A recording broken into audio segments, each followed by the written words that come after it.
Olá, está no ar mais um JR Entrevista. E hoje a gente conversa com o presidente da ABRAT, Associação Brasileira das Empresas de Transporte Terrestre de Passageiros, Paulo Porto. Presidente, muito obrigada pela participação. Obrigado pelo convite. Prazer estar aqui. Presidente, este ano a ABRAT completa 30 anos. O senhor consegue fazer para a gente um apanhado do que foi o trabalho ao longo dessas 3 décadas? Difícil fazer um resumo, né, em tão pouco tempo, mas a ABRAT veio para um papel muito importante de subsidiar de conhecimento, de organização, de tecnologia as empresas operadoras do setor rodoviário de passageiros do Brasil. Então, o papel da ABRAT é representá-los institucionalmente junto ao governo federal, junto à agência reguladora e procurar transmitir e difundir técnicas e conhecimentos para que possamos oferecer um ótimo serviço a toda a população de uma forma mais padronizada, né? Ajudá-los do ponto de vista técnico, jurídico, né? E da relação institucional. Esse é o papel da ABRAT. E houve um progresso? Muito, né? Então, o nosso setor tem 90 anos. Nosso setor foi iniciado pelos grandes pioneiros do transporte rodoviário no país, né, que eram pessoas simples, humildes, que começaram com seu ônibus, dirigindo. Essa história, assim, pelo menos das 10 principais grupos do Brasil, os 10 principais grupos, são histórias muito parecidas de empreendedores, de self-made men, né, que criaram o setor, desbravaram esse Brasil. Então, evidente, veio segunda geração e hoje terceira geração com outra técnica, com outro conhecimento. E o nosso negócio deixou de ser, né, um business de commodity, né, para muita tecnologia, né? Então, o setor todo regulado hoje oferece uma tecnologia que não há nem no mundo. Nós somos pioneiros nas técnicas do transporte rodoviário, do ponto de vista da telemetria, de acompanhamento, de tecnologia, inclusive da indústria. A Mercedes desenvolve a engenharia dos ônibus rodoviários aqui no Brasil, no seu departamento de engenharia de São Bernardo do Campo, e a Marco Polo, como a principal encarroçadora do país, é uma multinacional, né, referência no mundo todo, porque nós temos a maior malha rodoviária para o transporte rodoviário do mundo, né? Nós somos o maior sistema regular rodoviário do mundo e o mais bem avaliado também, até porque, Natália, nós somos o principal modal de transporte do Brasil. Nós que transportamos a população do Brasil, né? Nós vamos a 5.400 municípios, né? O setor aéreo tem 150 aeroportos, dos quais 30 representativos, né? Então, nós temos esse papel preponderante no Brasil de ser o principal modal, de estar presente na vida de todos desse país, com muito e sempre evoluindo com tecnologia, sempre com foco na segurança, né? Fazemos esse trabalho com todo o suporte também da nossa Confederação Nacional do Transporte, o CNT, com o SESC-Senat na qualificação dos profissionais, na assistência aos nossos profissionais, né?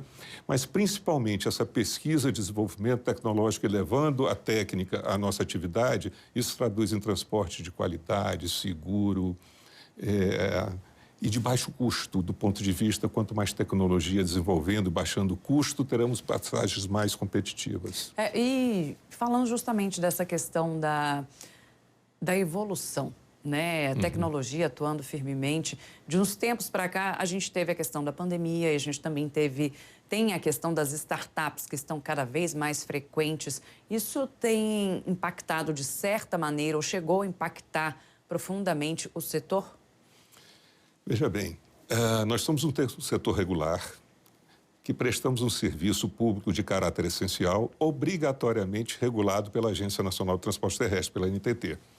Seguimos rigorosamente as regras, evidente, né? Senão seremos multados, e nós somos cidadãos, empresas regulares que pagam seus tributos de acordo com a lei e de acordo com a regulação. E esse movimento no mundo todo tecnológico, de novas técnicas, de ruptura, isso é muito bom para o mundo todo, né? Para todos nós usufruímos das mudanças, das inovações tecnológicas. Mas a nossa atividade é uma atividade de caráter essencial. O discurso dos aplicativos que vem sem ser operadores de ônibus é um discurso, uma narrativa muito fácil, né? Que não se adequa à realidade, né? Na realidade, os aplicativos das nossas empresas e das empresas de aplicativo que vendem nossas passagens no Brasil, como a ClickBus é a maior, Buzon, Passagem Fácil, hoje é quase uma commodity.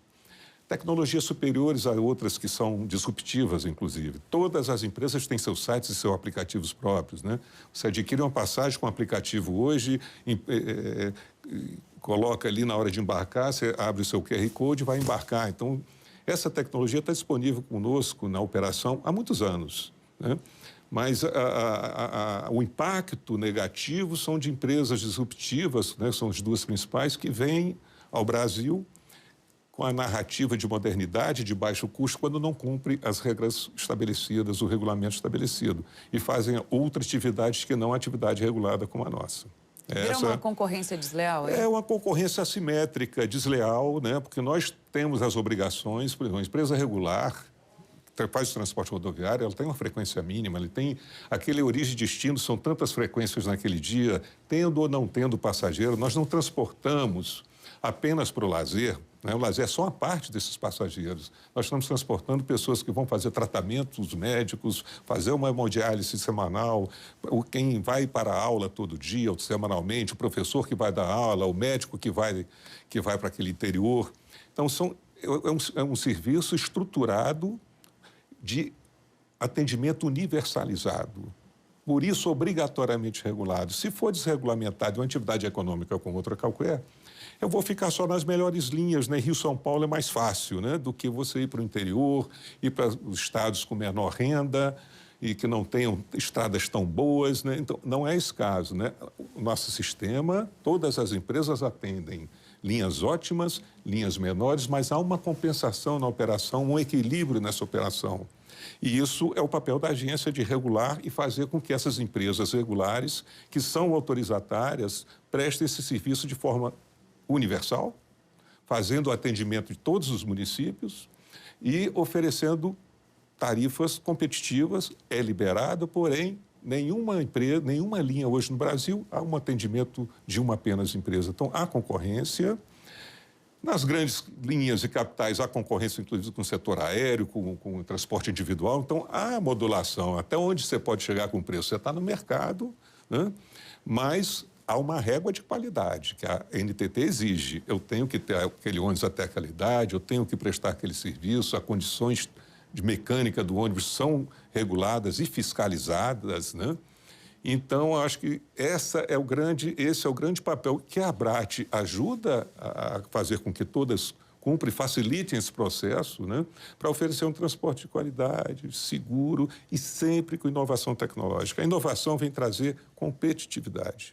Esse é o papel da inovação, da tecnologia, trazer competitividade, facilidade, como é o caso dos aplicativos que nós temos, melhores dos que vêm de fora, facilitando o passageiro adquirir sua passagem, não precisar entrar em fila nem nada, né? E na hora de embarcar, apresentar seu QR Code, como é no setor aéreo. Quando a gente fala de regulamentação, eu gostaria que o senhor resgatasse um pouco aí na memória. Foi difícil esse processo de regulamentação do setor? Então, porque a gente vem em vários processos, né? Nós tínhamos modelos jurídico, que era uma concessão, virou uma permissão, sempre com leis, né? Leis novas, adequando sempre às novas realidades. E esse atual marco regulatório foi feito para as empresas autorizatárias, não mais permissionárias. Então, é uma regra mais flexível, são contratos mais flexíveis e mais precários, que dá uma flexibilidade maior ao próprio poder público na regulação e só fez evoluir, né? Nós tivemos de 2021, quer dizer, desde o ano passado, 2024, consagrado um novo marco regulatório que trouxe diversas evoluções, diversas inovações. Que tipo mas de o que benefício? Principal nos deu uma segurança jurídica. As regras estão estabelecidas. A regra, a segurança jurídica que permite o investimento seguro, que nos dá assim, uma perspectiva de tempo, de investimento, sabendo que aquela regra vai valer durante aquele tempo, né? Mas, do ponto de vista da flexibilidade do novo marco regulatório, permitiu muito mais concorrência também, né? Não há linhas mais com exclusivas, né? São linhas as de pouca demanda são com 2 operadores, né? As de alta demanda são 5, 9, 10 operadores. E deu uma flexibilizada na questão da tarifa justamente para haver mais concorrência, né? E do ponto de vista da fiscalização, com a evolução tecnológica, vem todo um monitrip muito mais complexo. A NTT compartilha essas informações desde a hora que o ônibus sai da garagem daquela empresa, ao chegar na rodoviária, conferência do horário, conferência de todo o esquema operacional. Naquela viagem de 10 horas, ele tem que dar o almoço tal hora, está lá todo regulamentado e fiscalizável pelo sistema de monitoramento, né, via GPS, que hoje... isso é muito simples, né?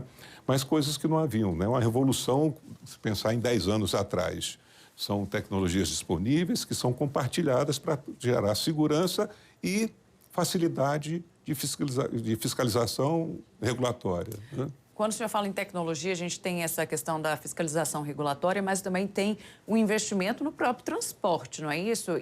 A gente vai para o ramo da segurança também com relação aos passageiros e também aos empregados, é isso? Sim, né?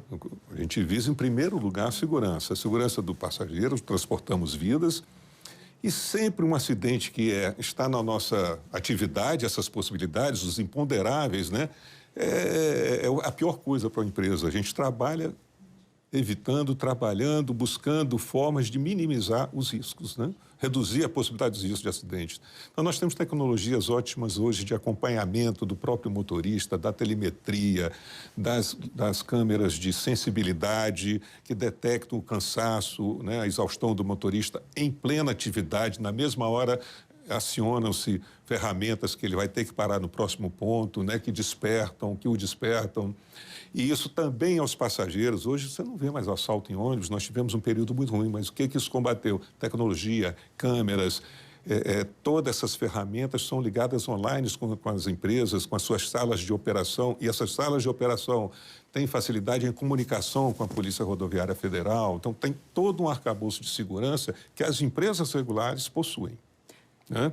Essa é a diferença de você andar numa empresa regular ou andar numa empresa... Do mercado, né, paralelo. Do mercado paralelo, informal, o que for, né? Não há esse cuidado e nem há quem o fiscalize, né? Porque não são empresas reguladas pela agência.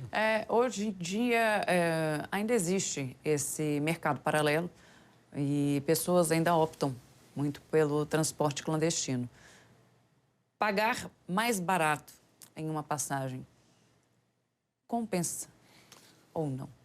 Não compensa hipótese alguma, né? O barato que vai sair caro, que pode sair caro, né? Nós temos essa realidade econômica do país evidente. Você tem, né, uma sociedade carente, né, nas classes C e D, que às vezes buscam por falta total de alternativa, um ônibus pirata, um ônibus, né? Pessoas que vinham do Nordeste de caminhão em Pau de Arara, hoje vêm empresas piratas, né? Tem esse público de sobrevivência, que é a realidade do nosso país, né? Mas quem tem um pouco de raciocínio, que estuda, que tem ferramentas para pesquisar, um Google na sua mão, né? O que é uma empresa, o que é outra, o que uma oferece, o que outra oferece, né? E é evidente que tem que se desconfiar quando você está comprando uma coisa muito barata, né? Ou não está se pagando o imposto, ou não está entregando a mercadoria que deveria entregar, né? E quando você vai para a estrada, você está em risco, você está transportando, você está sendo transportado numa estrada que há riscos, né? E os nossos motoristas, com absoluta segurança, né, são mais preparados, eles ficam na mesma linha durante muito tempo, conhecem profundamente aquela operação e são rigorosamente monitorados. São rigorosamente acompanhados por legislação as suas condições de saúde, né, com revisões. Igual o ônibus, nós também, né? As revisões de saúde periódicas, semestralmente, no mínimo, né? Então, e sempre que chega uma garagem, tem protocolos para, na hora que assume, vão fazer aquela viagem, né? O bafômetro, todos aceitam, porque é para a segurança de todos, né? E uma obrigatoriedade da NTT. Então, nós cumprimos esses protocolos, né? Uma quantidade enorme de resoluções que nos regulamenta, né? Que é justamente visando dar qualidade e segurança à nossa atividade, né? E quem não está nesse meio regulamentado, é evidente que quem usa estão correndo risco, que é a própria estatística dos acidentes, como você vê no Brasil, a grande maioria são de empresas que não são regulares, é o turismo eventual, aquela empresa pirata, aquele fretamento, né? porque são motoristas que estão rodando, mesmo em boas condições, não têm a mesma experiência do que os motoristas que estão rodando diariamente naquele trecho de estrada, né? Conhecem mais e são treinados para aquilo. Então, a gente vive com essa, não é só a nossa atividade, são diversas atividades no país que sofrem muito quando você é extremamente regulado ou tributado e tem o informal que não segue a mesma regulação e oferece o mesmo produto, vírgula, né? Mais barato. Se está mais barato, é porque não estão cumprindo as regras fiscais, regulatórias, etc., né? Perfeito. Presidente, eu vou dar só um recadinho para quem está assistindo a gente. Você agora pode assistir ao JR Entrevista na Record News, no Portal R7, na Record Plus, no Jornal da Record, no JR 24 horas, à meia-noite e meia e também nas nossas redes sociais. Presidente, voltando um pouquinho ao nosso assunto aqui, como atrair a população de baixa renda para esse transporte que é regular, que é legalizado? Porque isso pode ajudar até mesmo na movimentação da economia ali nas cidades. Explica isso um pouquinho para a gente. Pois é, mas isso, nós estamos caminhando nisso que nós só fazemos, né? Nós tivemos um período de grande demanda, vivemos uma pandemia, que evidente houve uma redução, e estamos fazendo toda essa retomada, né? Nós crescemos em torno de 20% de 2024 para 2025. E por que estamos crescendo? Buscando justamente essa população, não só de incluir a população de baixa renda com horários, com tarifas competitivas, né? Com essa luta que nós fizemos na reforma tributária de sermos menos tributado possível por se tratar de um serviço público de caráter essencial, né? O tributo, evidente, é repassado ao custo, né? Então, nós vamos ter uma redução de custo tributário representativo a partir do... Né? Começa-se em 26, mas principalmente em 2027. Então, e estamos atraindo de volta também alguns usuários do setor aéreo, porque o setor aéreo, que tem um custo dolarizado em função do custo de capital, em função do custo do combustível, que é petróleo, né? Subiu muito o preço desses principais itens de custo do setor aéreo e que é evidente que a nossa operação, nosso custo é real, né? Então, nós ficamos muito competitivos e ficaram algumas rotas aéreas de pouca oferta, ou de nenhuma oferta, ou muito cara, né?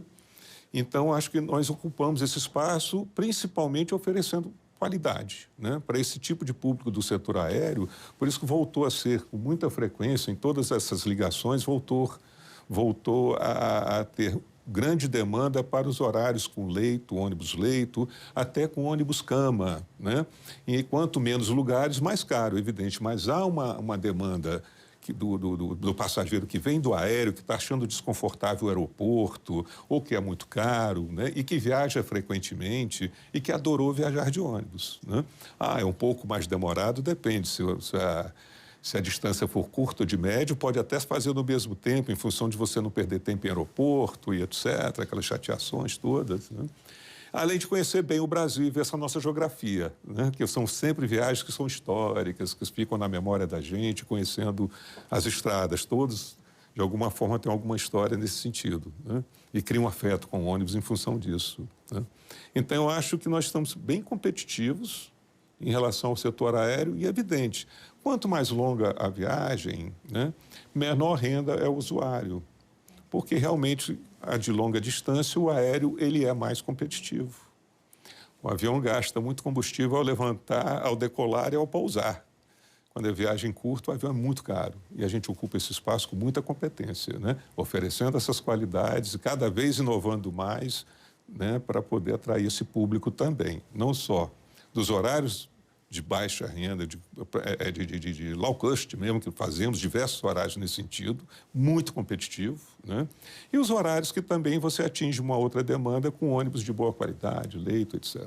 Como fazer, então, na prática, para o baixo custo da passagem não acabar virando prejuízo para os empresários, de certa forma, também, né? Mas é aquilo, nós temos certos horários e fazemos essa gestão do preço, né? Quando você está cobrando um preço mais barato, é no ônibus de maior capacidade, são mais passageiros pagando, né?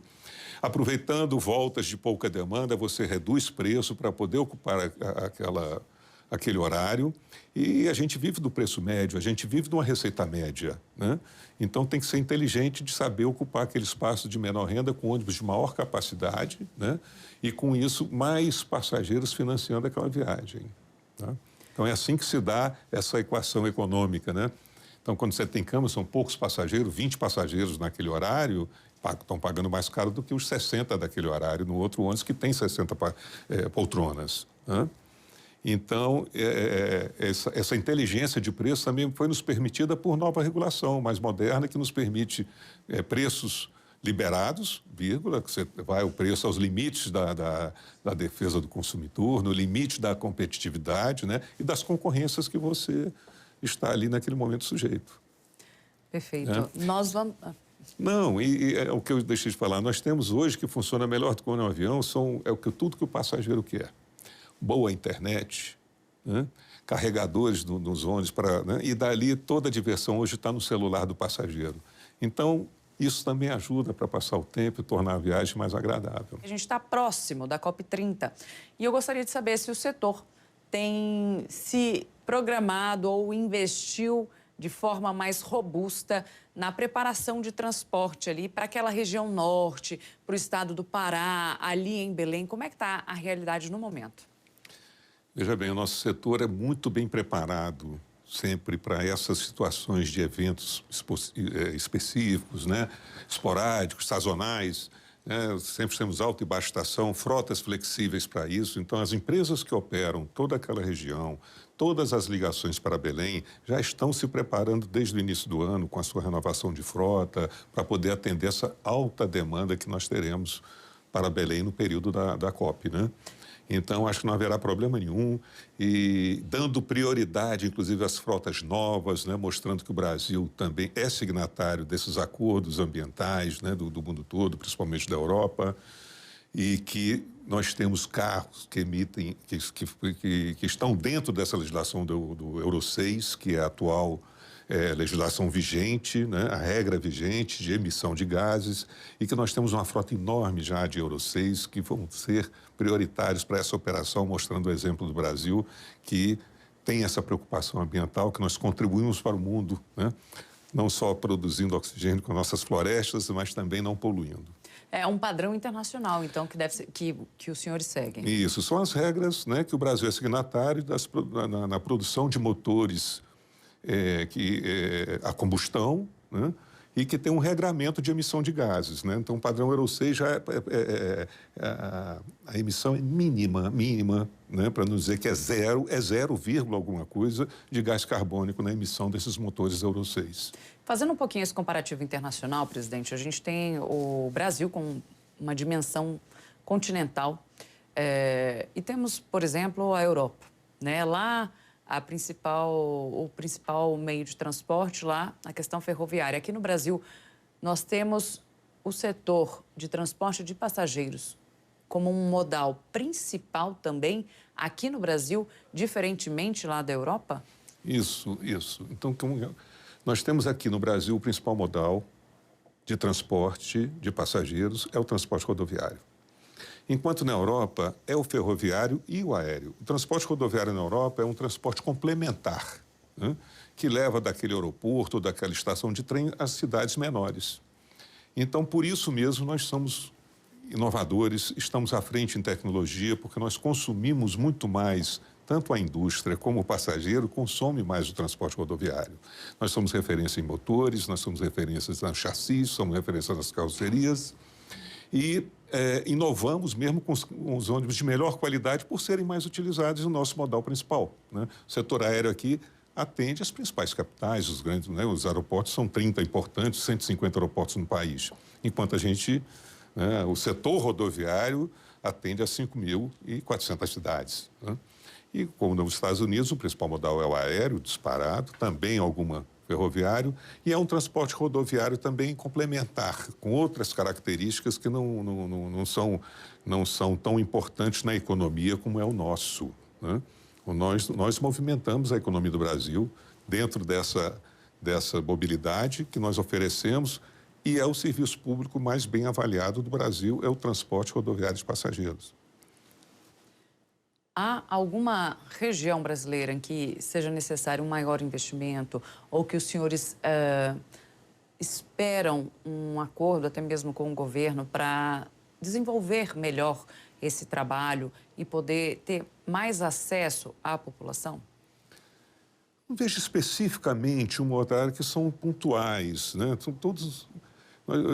Nós procuramos comparar nós com nós mesmos, né? Nós estamos vivendo hoje uma realidade muito boa de condições de estradas do país, né? O melhor momento de muitos anos, com boas estradas, com muitas obras de recuperação, com a preocupação de recuperação de pontes, muitas obras no momento. Então, tem sido, sim, muito importante. Nós temos também procurado, junto com a NTT, fazer com que tenhamos melhores rodoviárias. Então, há um investimento de concessões nessa área também muito importante, melhorando as rodoviárias e também tendo muito investimento em pequenas rodoviárias no interior do país. Não posso dizer se está melhor próximo ao Rio Grande do Sul ou do Rio Grande do Norte. Nós temos cases interessantes em todos os lugares, né? Alguns com mais facilidade por maior recurso, evidente, de renda, né? Mas o setor rodoviário, como eu disse, por ser o principal modal, todos os governadores têm e merecem, têm a obrigação de cuidar bem. Então, eu não posso colocar hoje aqui, falar pontualmente algum lugar que esteja pior ou melhor, né? Evidente que no setor do Sul e Sudeste, as estradas que estão melhores estão por ser concedidas, né, com muito investimento, porque há demanda para pagamento de pedágios, né, com algumas estradas no nosso Nordeste não há essa demanda, então seria muito caro para o setor privado investir e retornar, e que aí passa a ser obrigação do Estado, né, de mantê-las, de investir, de melhorá-las. E isso ele está fazendo. No atual governo, nós temos que reconhecer a grande melhoria que há no setor de rodovias do país. E, da mesma forma, nós não temos uma ferrovia de passageiros que seja representativa. Toda a ferrovia do país, que só faz crescer, está muito voltada para o transporte de grãos, para o transporte minério, né, que são as grandes concessionárias do país. Perfeito. Presidente, encerramos aqui nossa conversa. Muito obrigada pela participação no JR Entrevista. Eu que agradeço, a oportunidade de colocar aqui os nossos... todo o trabalho que a Abrat vem fazendo há 30 anos, né, representando as empresas rodoviárias do país. Obrigada. Obrigada a você também pela sua companhia e a gente se encontra numa próxima. Tchau.